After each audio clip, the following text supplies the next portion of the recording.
বন্ধুরা, এই ভীষণ গরমে কিন্তু বারবার মন করে কিছু ঠান্ডা খাই কিংবা ঠান্ডার মধ্যে থাকি। তার জন্য আমি বানিয়ে ফেললাম চটজলদি একটি শরবত। হ্যাঁ বন্ধুরা, আজকের ভিডিওটি দেখাবো কেমন করে এই শরবতটা বানানো হয়। জানি আপনারা বানাতে জানেন, তবুও আমি একবার দেখিয়ে দিলে আপনাদের আরও সহজ হবে।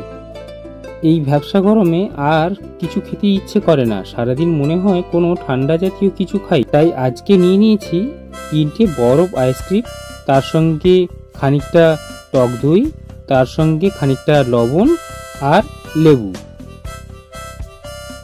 লেবু মানে কিন্তু গোটা লেবু নয়, লেবু কেটে সেটা চিপে দিতে হবে।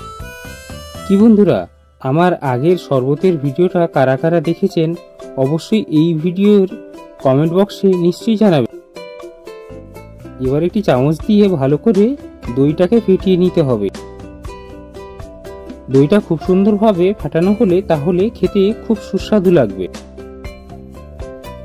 এইভাবে ভালো করে ফেটিয়ে নিতে হবে প্রথমেই, দইটা যেন পুরোটাই মিশে যায়।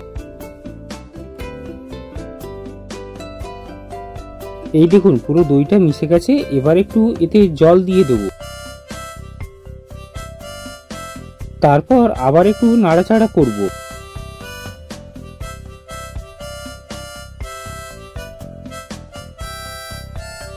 এরপর একটি গ্লাসে ঢালবো, ঢালতে গিয়ে খানিকটা মাটিতে পড়ে গেল। বন্ধুরা, একা হাতে ভিডিও বানানো আর তার সঙ্গে এসব করছিলাম বলে খানিকটা পড়ে গেছে।